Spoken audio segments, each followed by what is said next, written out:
Welcome to the advent of Cyber 2023, day 23, and I wonder how many of you caught my little Easter egg yesterday, where, well, people who can see would see it immediately.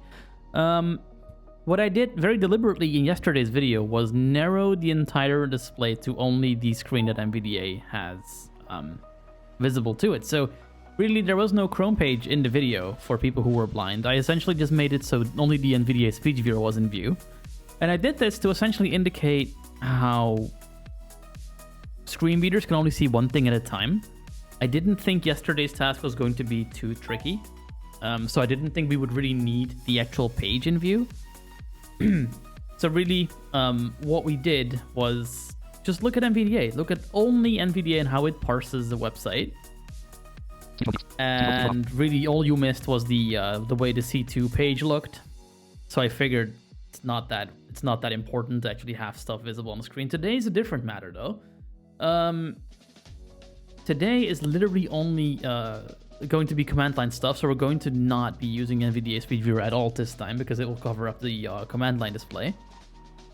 But yeah, that was an idea I had for yesterday's task. And I haven't received any comments about it yet. I probably will at some point. I'm going to assume that people are going to run into this at some point and notice that I've done this. And, it's going to be interesting to see any engagement on that video, given, you can't actually see anything. But let's not dawdle, as it were. Let's start all the things we need to start. We have the attack box that we need for this one, so we'll start that up. Yeah, there goes it. There goes it. Can I see the IP yet? Access the, yeah, blah, blah, blah, blah. Let's see. So that spoiler we found last, I think day 17 it was. I don't think it was ultimately all that relevant because it doesn't look like we're going to be using that at all. I had a quick skim through this one to see if it was accessible. Because when I see NTLM, I start getting a little bit worried because that's a Windows thing, and we've already seen that the VMs are really not accessible on TryHackMe. So if I had to do some serious Windows fuckery, then that would have been end of story for this particular task. Fortunately, that's not the case. Everything goes from the attack box command line, so it should be fine for our things. I really hope they do fix that, though. That's certainly one of the things I'll go into in my retrospective video. Put freaking audio on the RDP. It's not that hard. All right, so let me see. Okay, the attack box has loaded. We need to see what the IP of it is. Don't really care if it's not yet visible. I'll just grab the IP here real quick. The IP is... Oh, it doesn't actually show you that one. Oh, here it is. Okay. 10.10.184.204. That's the private IP. That's what we need. Okay. Copying that. Put it in my notebook. And we need the root password as well, which we have in here. The root password is this thing here. It's very long. I'm not going to read it out loud. It's not really a point to it because it's going to be different every time you start the machine anyway. We can dismiss this and also this. Okay, now we need to start the machine, the victim machine, as it were. Boom, there we go. And now we can actually start the task. Task 29, day 23, coerced authentication relay all the way. That does not fit in that line of song. Coerced, coerced authentication relay all the way. Ow. Sorry that I had to do that. All right, this story. Task banner for day 16. Okay, someone didn't try here. It says task banner for day 16 in the alt text. Not only do we not get to know what's on this image, it also uses the wrong one. All right, well, someone copy pasted. Well done. I'm proud of you. Anyway, McSkitty is unable to authenticate to her server. Uh-oh. It seems that McGreedy is struck again and changed the password. That's rude. What? We keep saying that the elves are super good at security, but also this McGreedy keeps like messing them up. It's kind of like telling. I wonder. Is it, I don't know. I guess we need new elves for next year. We know it's him since Log McBlue confirmed in the logs that there were authentication attempts from his laptop. Why is this guy still working there? Like, kick him out. just delete him from the company. Only brute force attacks don't seem to be working, so it's time to get creative. We know that the server has a network file share. So if we can trick McGreedy, perhaps we can get him to disclose the new password to us. Let's get to work. Okay. Learning objectives. The basics of network file shares. Understanding NTLM. Okay. Understanding NTLM authentication. How NTLM authentication coercion attack works. How responders work for authentication coercion attacks. Forcing authentication coercion using a file. Connecting to the machine. Before moving forward, review the questions in the connection cards shown below. All right. That just says basically start the attack box and the target machine. We need both of them running today. That is not strictly true. They also explain this in the text, but we'll see once that comes up. Deploy the target VM attached to this task by pressing the green start machine button. After obtaining the machine's generated IP address, you can either use our attack box or your own VM connected to TryHackMe's VPN. Fun fact, I have connected this to Viscosity when we started this project on December 1st, and it has not disconnected since. This computer hasn't restarted in, 65 days, apparently, so there is that.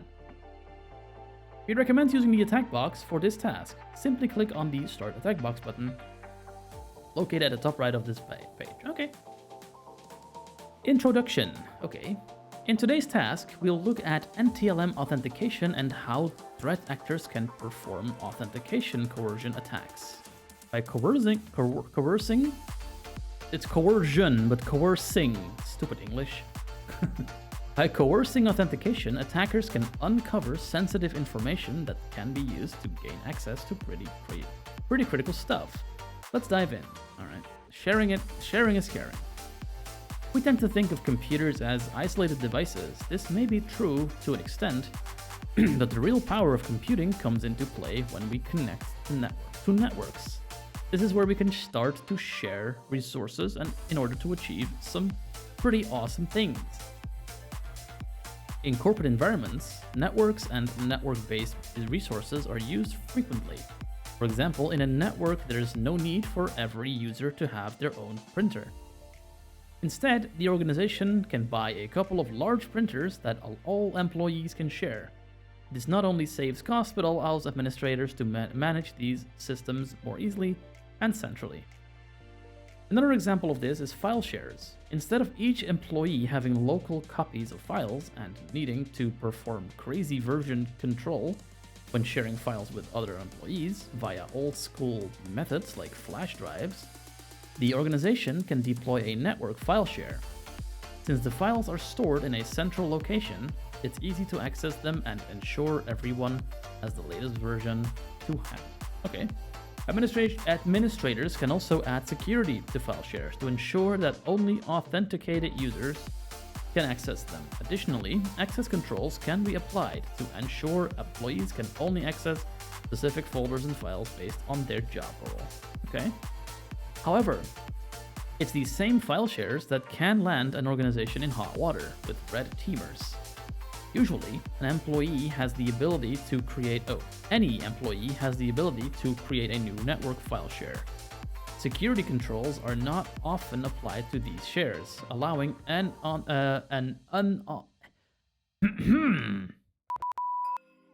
authenticated user to access their contents. This can cause two issues. One, if a threat actor gains read access, they can look to exfiltrate sensitive information.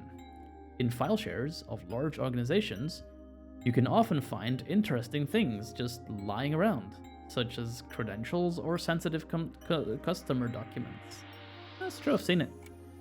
If the threat actor gains, there's no 1 and 2 here, but when I say bullets like that, I number them in my head, so that's what I'm doing when I'm reading them as well. I think that's just easier to keep them apart.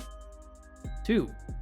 If the threat actor gains write access, they could alter information stored in the share, potentially overriding critical files or staging other attacks, as we'll see in this task. Before we can perform any of these types of attacks, we first need to understand how authentication works for network file shares. NTLM authentication. In the Day 11 task, we learned about Active Directory (AD) and Kerberos authentication file shares. File shares are often used on servers and workstations connected to an AD domain.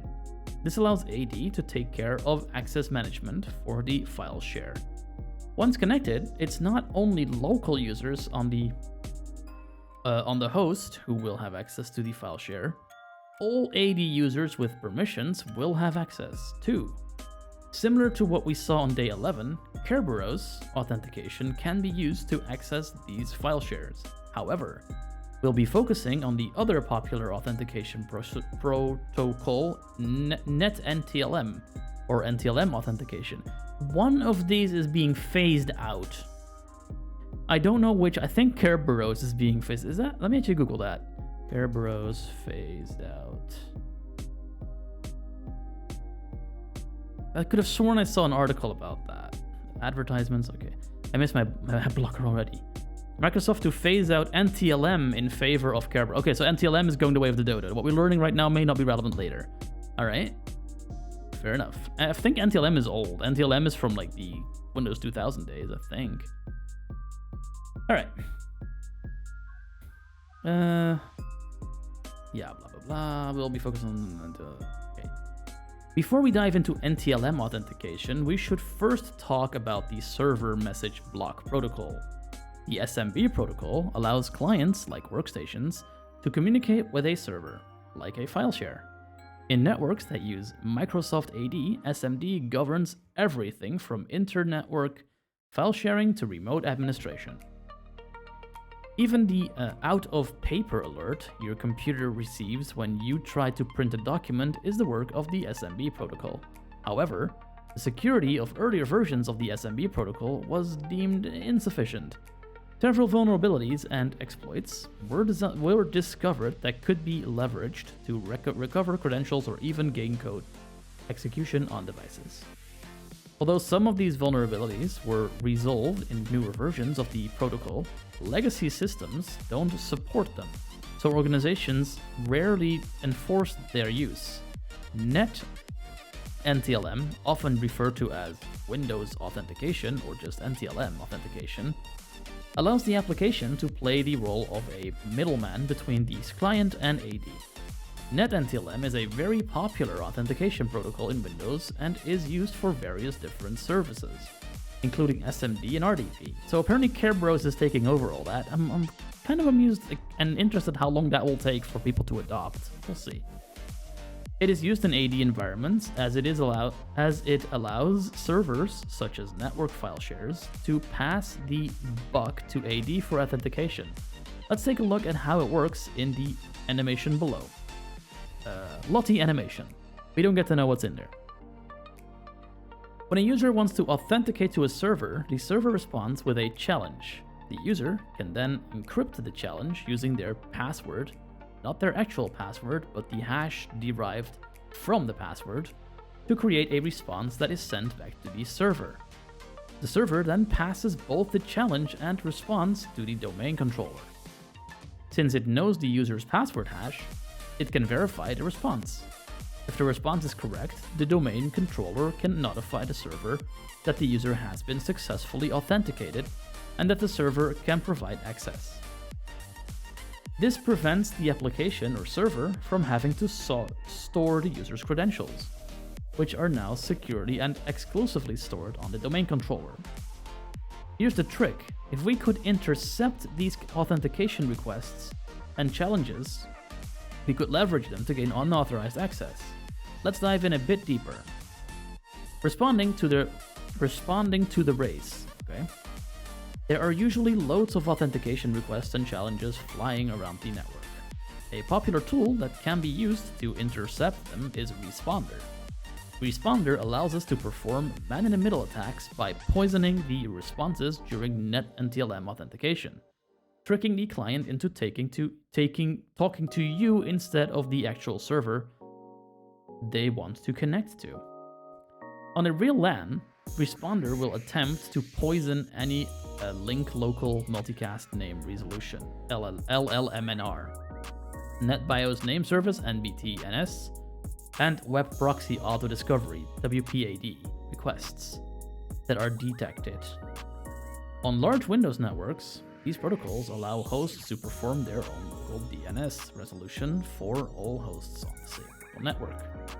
Rather than overburdening network resources, such as the DNS servers, first, hosts can attempt to determine if the host they are looking for is on the same local network by sending out LLMNR requests and seeing if any hosts respond.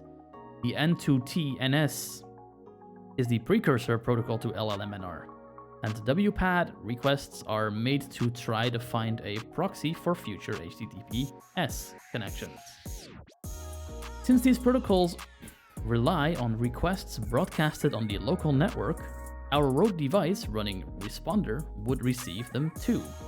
They would usually just be dropped since they were not meant for our host. However, Responder will actively listen to the requests and send poisoned responses telling the requesting hosts that our IP is associated with the requested host name.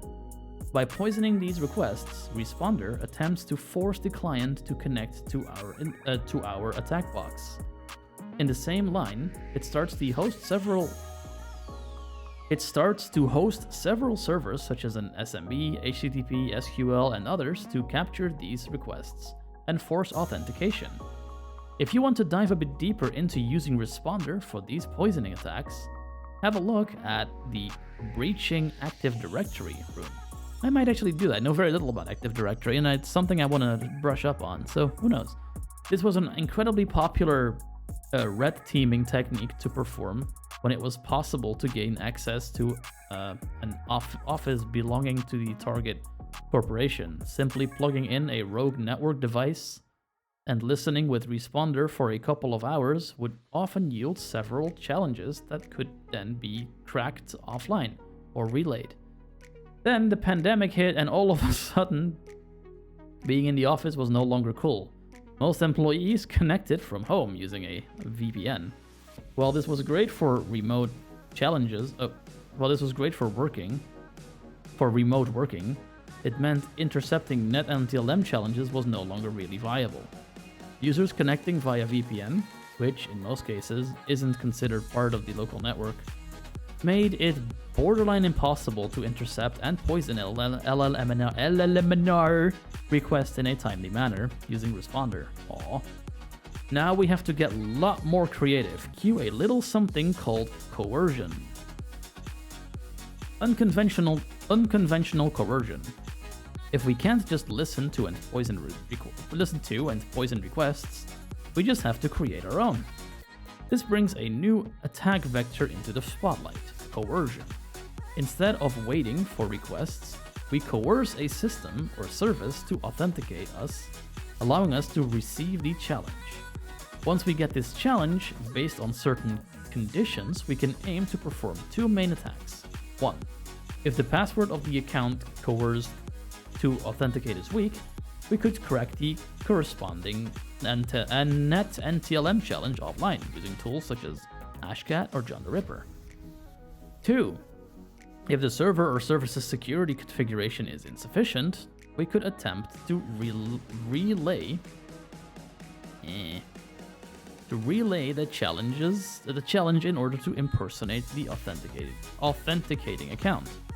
Two incredibly popular versions of coerced authentication are Print Spooler and Petit Potom. Okay. Print Spooler is an attack that coerces the Print Spooler service on Windows hosts to authenticate to a host of your choosing. Petit Potent or Petit Potem, I'm not sure what language that's meant to be in, but Petit Potent is similar but leverages a different issue to coerce authentication. In these cases, it's the machine account, the actual server or computer, that performs the authentication. Normally, machine account passwords are random and change every 30 days, so there isn't really a good way for us to crack the challenge. However, often we can relay the authentication attempt by coercing a very privileged server, such as a domain controller, and then relaying the authentication and attempt, an attacker could compromise not just a single server, but all of the AD. If you are interested in learning more about these coercion attacks, have a look at the exploiting Active Directory. I can't read today. All right. Coercing the connectee. Wow. For this task, we will focus a bit more on coercing users into authenticating to us. Since users often have weak passwords, with this approach, we have a much higher chance of cracking one of the challenges and gaining access as the user. Users are now mostly connecting to file shares via VPN. So we can't simply run Responder and hope for the best. So the question remains, how can we coerce users to authenticate to something we control? Let's put it all together. If we have write access to a network file share that is used regularly, we can create a sneaky little file to coerce those users to authenticate to our own server. We can do this by creating a file that, when viewed within the file browser, will coerce authentication automatically. There are many different files types that can be used for this, but they all work similarly. Coercing. Wait, is that a colon? Okay, that's a strange run-on sentence. All right. Coercing authentication by requesting that an element, such as the file icon, is loaded from a remote location. We will be using the NTLM_theft tool to create these documents. If you are not using the attack box, you will have to download this tool yourself. On the attack box, we can find the tooling by running the following in the terminal. Okay, and I guess this is where we, oh no, there it is. There is the spoiler that we found. We have to go to root/rooms/AOC 2023/day23/NTLM_theft. Okay. I guess this is where we log into a command line shell. Let's do that real quick. Oh, I need to run the non-Windows terminal version. Hang on. Well, how did we do that last time? conhost.exe. I think that runs in a regular old command line. What are we in? NVDA says cmd.exe. Perfect. All right. So, SSH root at, we grab our little IP here. Whoops. Paste.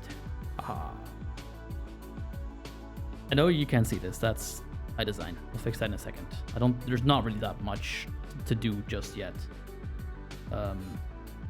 Whoops. Flip. There we go. We have logged in as root. Oh, we have not logged in as root. Oh yeah, we can't control V in this. That's my bad. There we go. Oh.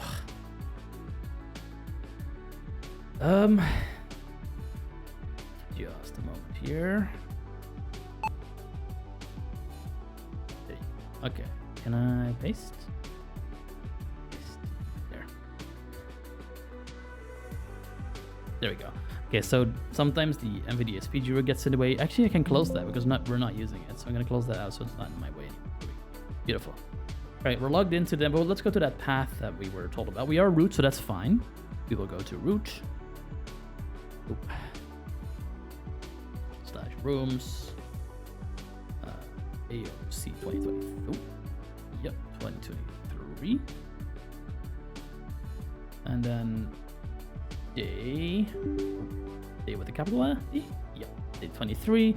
And if I do an ls here, I see the NTLM theft tool. So let's go in there. NTLM theft. There. Okay.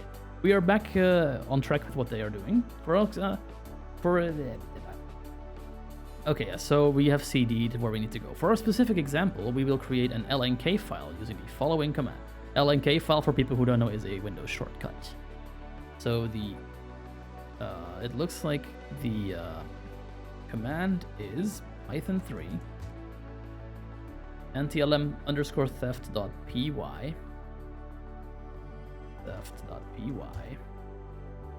-s attacker IP-f stealthy. Okay, so attacker IP, we need to look that up. That is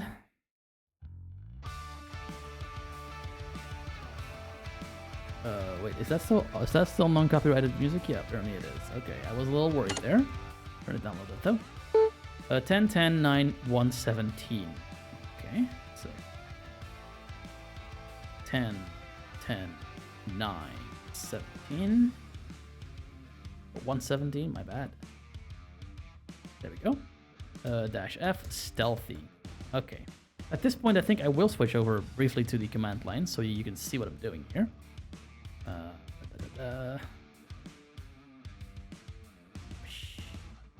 Let's see. Command line, there it is. This is what we're doing. I'm running this file. Let's see what the computer thinks of it. We'll turn the rate down because that's another thing I didn't necessarily do immediately last night. All right, here we go. Speech mode talk. Usage NTLM theft.py. Generate all. Server less of SMD capture server greater. File name less space file name greater. NTLM theft.py. Error. The following arguments are required. G/generate. Root 10-10-184. NTLM theft.py. Error. The following arguments are required. /G or generate. Speech mode off. Is there generate in this command as well? I didn't see one. Let's see. Python 3. There it is. Oh, yeah. There's a -G that I didn't see. I'll add that to the end of the command here. Oops. -G. Go. Speech mode talk. NTLM root 10-10. Okay, that was very quick. Let's see what it said. End usage. NTLM root 10-10. Use NTLM theft.py. Error. Argument G/generate. Expected one argument. Root 10- bottom. Root I think that needs to be at the beginning. Dash. So space. Do that. space dash. Usage NTLM theft.py. Generate all. Server less of SMD. NTLM theft.py. Error. Argument G/. Argument G. What? Speech mode off.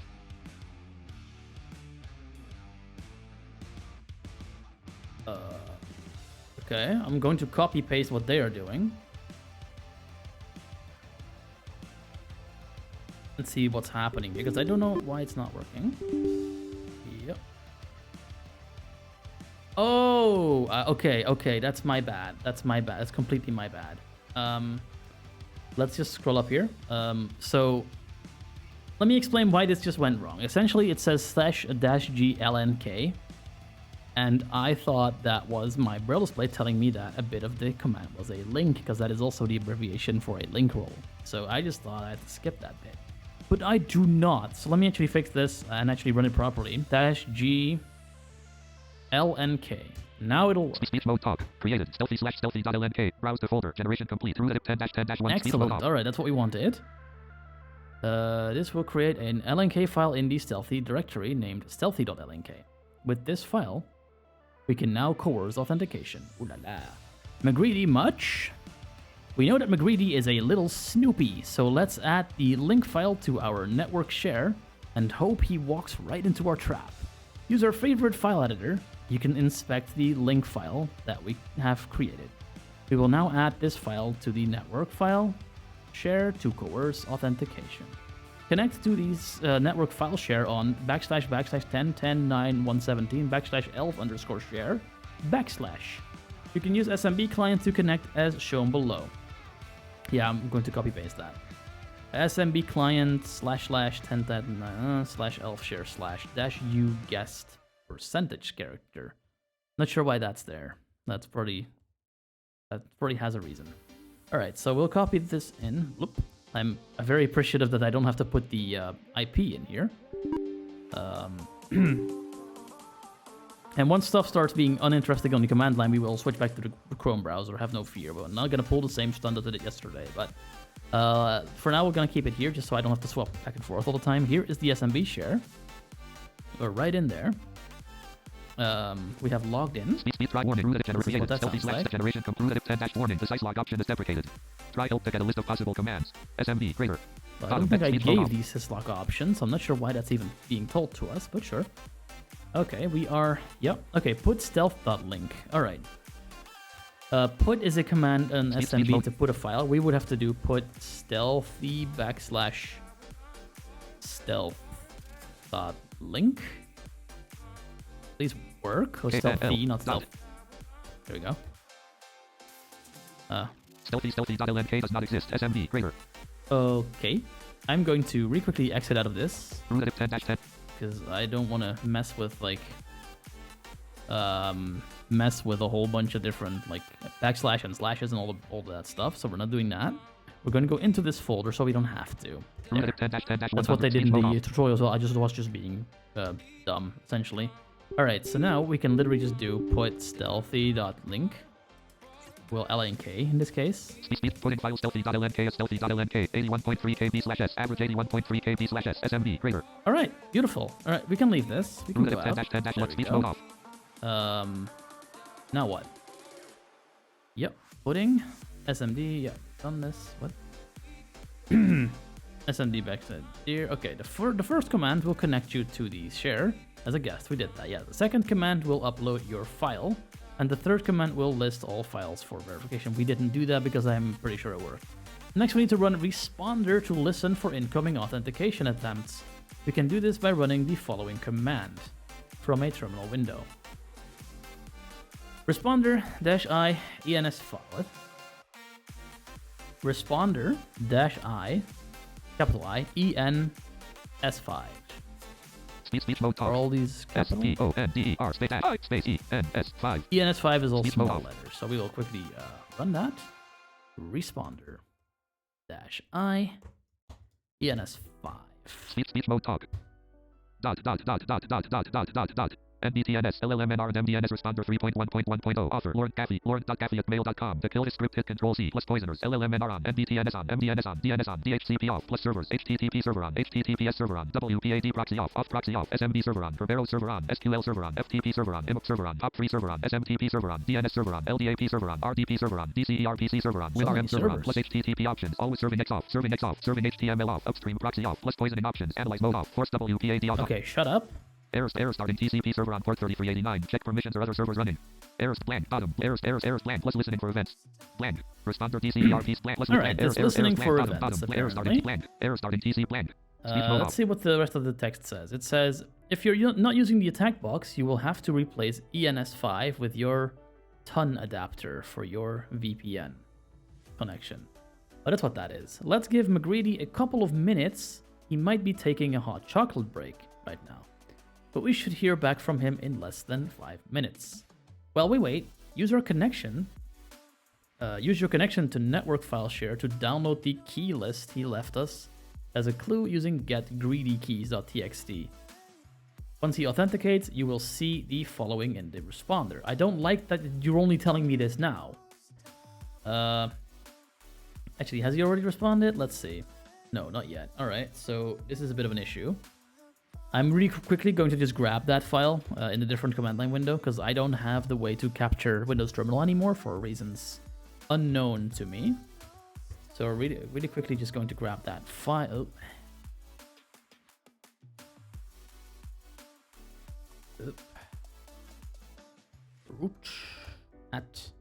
Really quickly grabbing the file, the key list. Not sure what it is, but I guess it's important. Paste. What? Oh, there's a thing at the end there. There we go. Okay. Password. Here's the password. There. Okay, we're logged in. Quickly go to that SMB share again. While we wait for this other thing to connect. I know this is not visible. Bear with me for just a moment here. Yep. Yeah, this is the one. Let's see. Selfie here.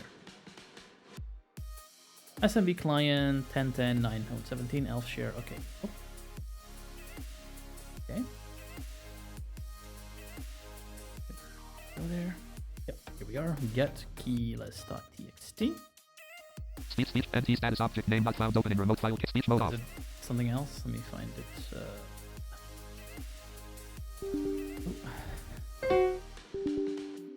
What is it called then? Scroll. Oh, we're in the wrong thing. Okay. See, that's it. That's a PHP script. It's the wrong one. Close. Just a moment here.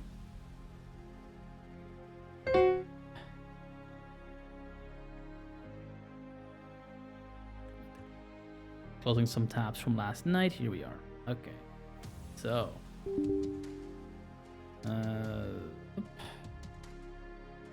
Here we are. Okay. We need to get the key list. Key.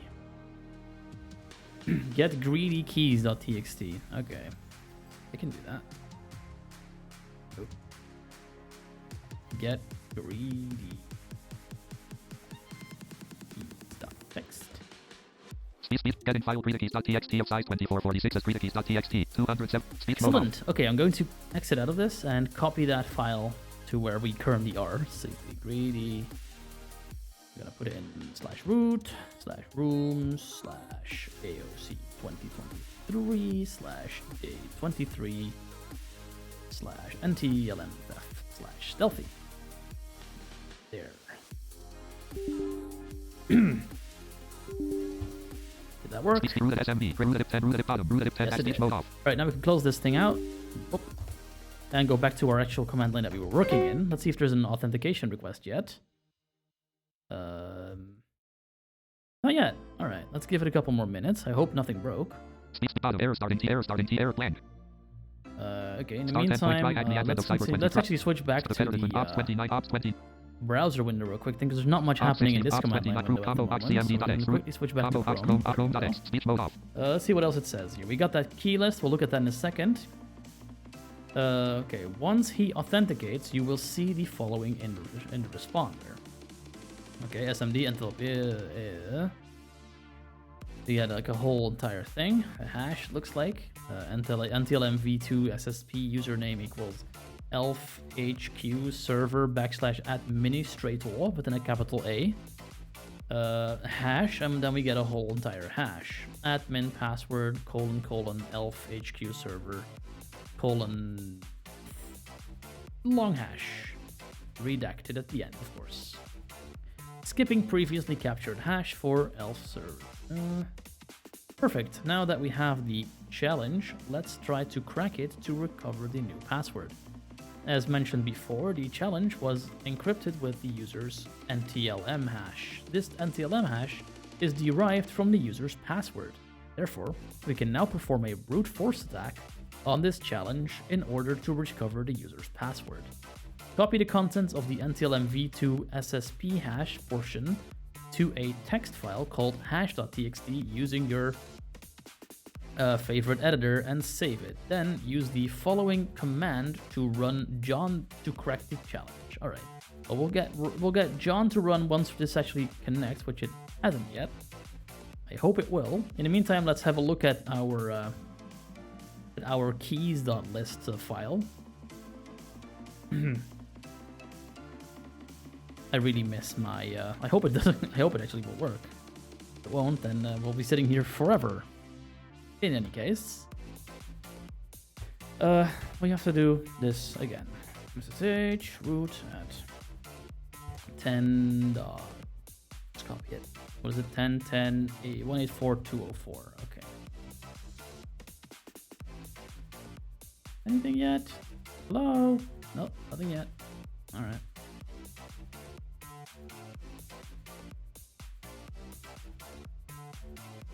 Thank you.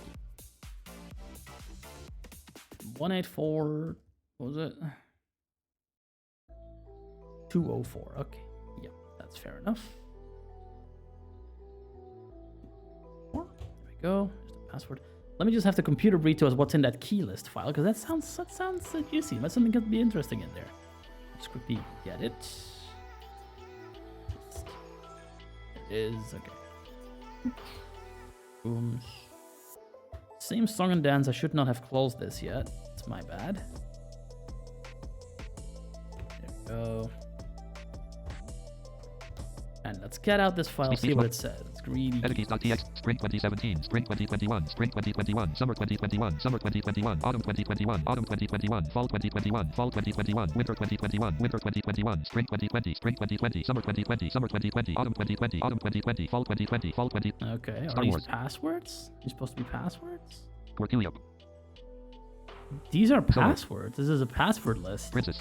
Okay. Princess, login. solo, login. Let me in. Monkey. All right. This is just a password list. Good to know what that is. It would really be good if it started working now, but it hasn't yet.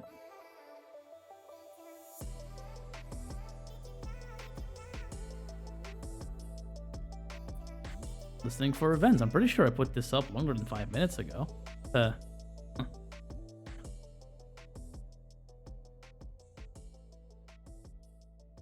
Speech mode error starting TCP blank. Bottom error starting T error start blank plus list blank. Responder DCERPC port 49793. Responder domain name arp5.low. Responder machine list current session variables. Blank. Don't respond to names isotope.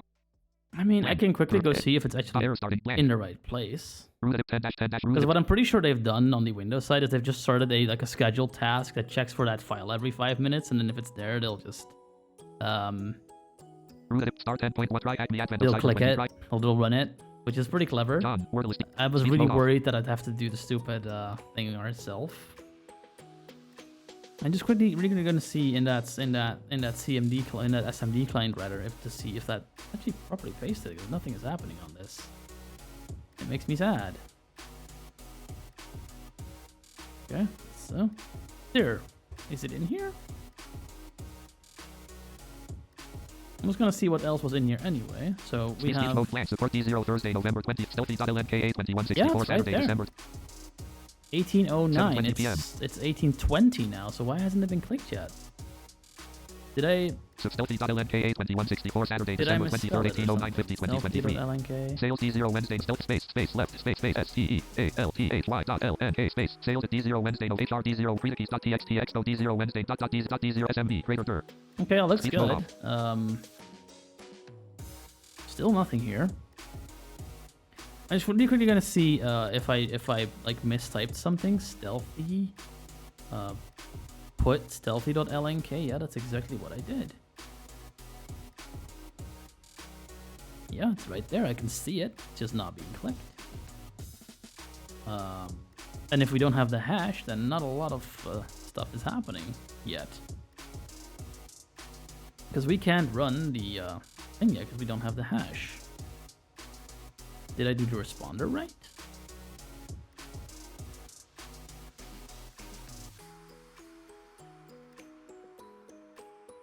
Responder ENS5. Yeah, that's what I did.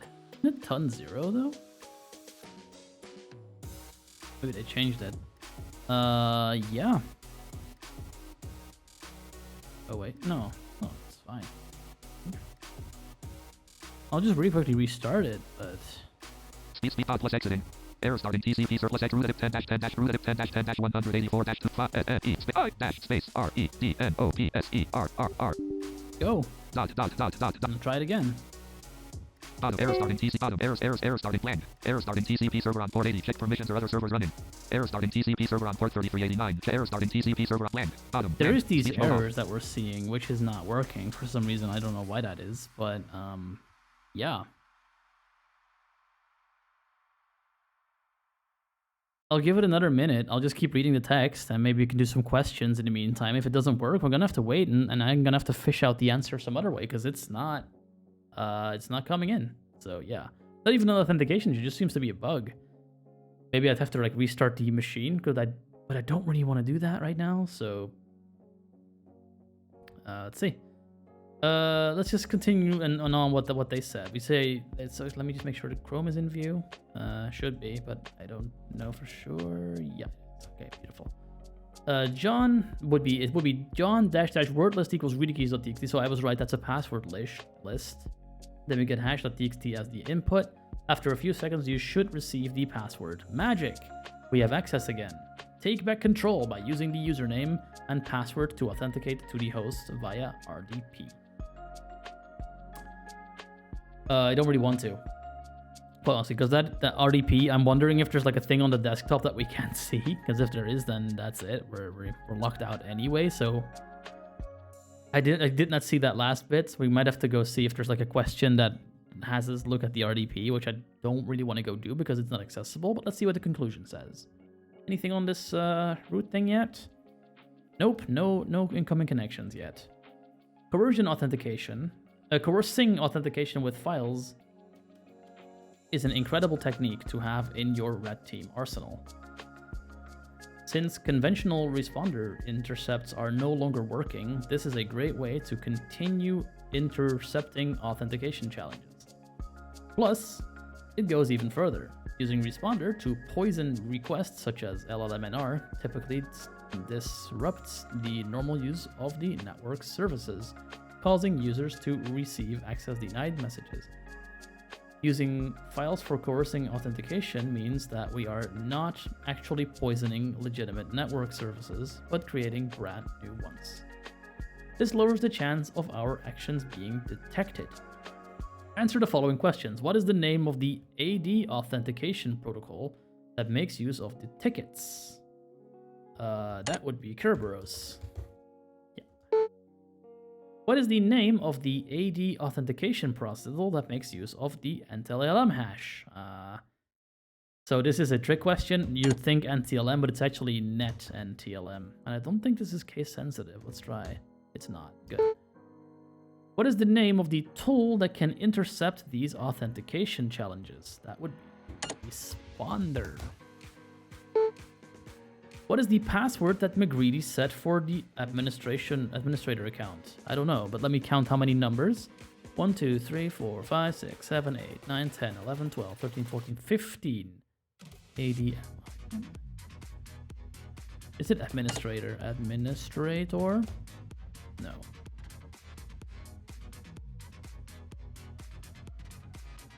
No, that's 2 characters too little. Now, if it doesn't work, it doesn't seem like it's going to work, which is a shame, but it doesn't necessarily have to be a problem. What we can do, let's kill this. I'm pretty sure you can go through a file and only list out words that are that amount of characters long. And if we can do that, we should be able to just shrink down the list until we find no more. Let me think. How would we do that? Linux only show lines of text over a certain length. Stack Overflow, don't let me down here. Select lines based on okay. Yep. Let's see. Stack Exchange. Here we go. What does it say? Answer. Okay. Exactly 120 characters with grep. Grep-xe 120 your file. Okay. Let's try that out. We're going to try that out. I need to paste this properly with the right click. There we go. And my file would be greedy keys. And how many characters was it? Let's find out. It was, let's close this out. 1, 2, 3, 4, 5, 6, 7, 8, 9, 10, 11, 12, 13, 14, 15 characters. All right, so let's go scroll back left here. We'll put 15 in the brackets. This is like regular expressions, and they're super helpful. They're also painfully like complex sometimes, though. Let's see what we get. Speech most speech bottom. Greedy grabber 1 root 10-10 greedy grabber 1 added. There's a complex password. Okay, there's SQL root plus exiting root SQL SQL there's SQL only SQL really there's only really three ones that it could be. One says SQL SQL SQL SQL SQL. Root 10-10-1 greedy complex password. One says complex password, and one says greedy grabber at one at sign. R T. And I have a feeling. R T A D D E R 1 at space at 1 R 1 at space. I have just speech mode off. Someone like a small of a hunch. Let's just call it a hunch.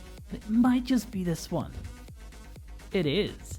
So the password is greedy grabber 1 at sign with 2 capital G. I don't know why that NTLM wasn't working. It's very strange. What is the value of the flag that is placed on the administrator's desktop? Now that I don't think I can. We can give it a try. We can certainly give it a try.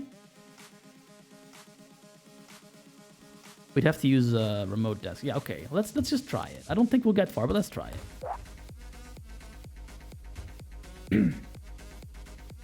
We need the machine's IP that's actually being attacked, which is, let me see. Because it shouldn't be too hard. You just need to double click one file. 10.10.9.117. Okay, 10.10.117. Boom. I'll switch over to the view in just a minute here. I need to do the thing here first. Show options. Oop. That's not gonna work. Don't ask me again for this computer. Okay, it's trying to do things that it can't do. Connect, I guess. Yeah, it wants things that's. What? No. Can I switch user? Show a list of the available user or credential choices. Sure.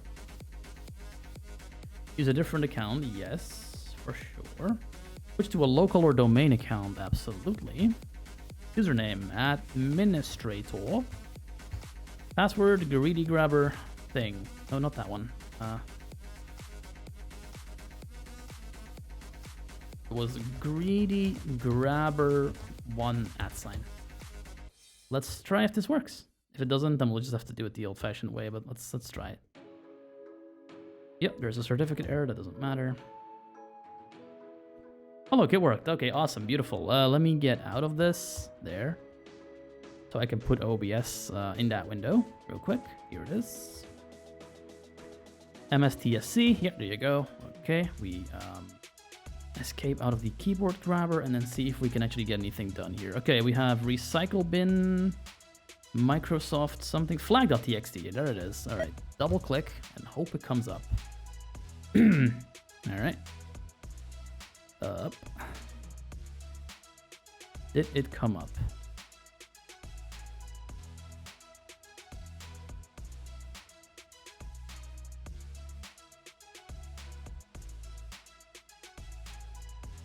Okay, it's not really working yet.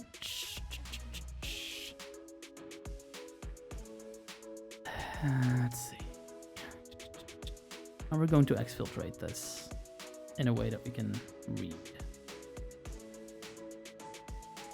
What we could try is grab keys, Windows M, press enter on it like this. Did that open it? Let's see.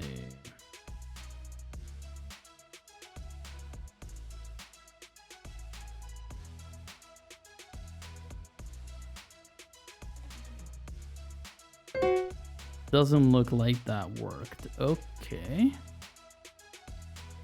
Then what do we try? Let's try something else. Let's try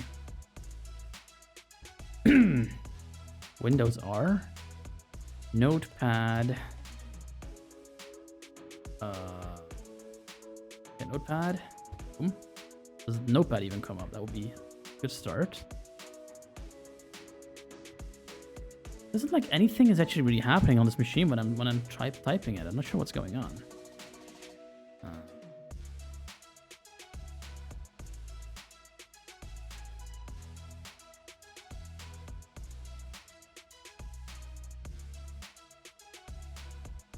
Yeah, that doesn't seem to be working. Huh. I'm gonna try this one more time. If I had audio, this would be 5 seconds of work, but I don't, so blah. Let's see, one more time. Yeah, it's right there. I can see the file, but I can't read it. So yeah. I'll try to disconnect and reconnect, see if that does anything. Kill that.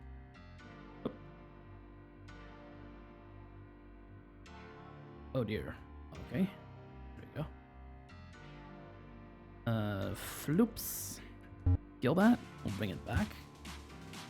Remote desktop. I'll just try it again, see if it wants to behave a second time. We don't click anything yet. 10, 10, 93, 18. That's correct. Incorrect. We want this one. I'll really quickly swap out the view in just a minute, so we have definitely have eyes on this. Options. We'll just put username here, administrator, so we don't have that problem we just had before. Allow me to save credentials, no need. Open a safe connection, just connect. Let's see, connect. Boom. Yep, that's correct. Connect. Yep, you may continue. Yep, there it is. Oh, we don't even have to use the password this time. Strange. Just remembers who I am. All right then. OBS management time quickly. I'm just really quickly going to switch to Chrome, and then back to the remote session to make sure that it actually still exists. And OBS can be a little finicky about that sometimes. All right, we go Windows M, flag.txt, press enter. This should normally work on a Windows machine unless this is a server. Wait, what? Connecting to Sessman? I did something wrong, I think. Sending login info to session manager. Please wait. Okay, yeah, something is definitely broke, and I can't seem to figure this out. So unfortunately, this one we just cannot do at the moment. It's not accessible enough to do, which means I'll have to put the flag in the video description. That's fine. See if there's any more questions. Kind of a shame that we have to stop at the edge there, at the end there, but that's blame TryHackMe. I have told them not to do this, and they keep on doing it. So okay, let me just fix this again. There we go. It's here, and we go here. Chrome. There we go. Any more questions, or was this it? Let's see. Flag. Yeah, what is the value of the flag? We don't currently know. Anything else? If you enjoyed this task, feel free to check out the compromising Active Directory module. I like how many rooms like we've been suggested for this one, like 3 or 4 in the text right there. And with that, the task is done. Yeah, unfortunately, we were not able to get the flag. This will happen from time to time, and this is actually something I will talk about in my retrospective video as well, because this is one of the main issues that still exists on the platform as a whole. So we're going to, we're going to talk about that. But for now, this was it. I hope this was educational for. But all you had to do if people are following along at home is double click the flag.txt file, and it opens up in Notepad or what have you, and then you just copy paste it. So it's not hard. I just can't do it because accessibility issues. But with that, thank you so much for watching. I'm going to be doing something else for right now, and I'll see you in the next one, which will be the last one. An early happy Christmas to everyone, and I'll see you in the morning, or well, in the next video. In any case, goodbye.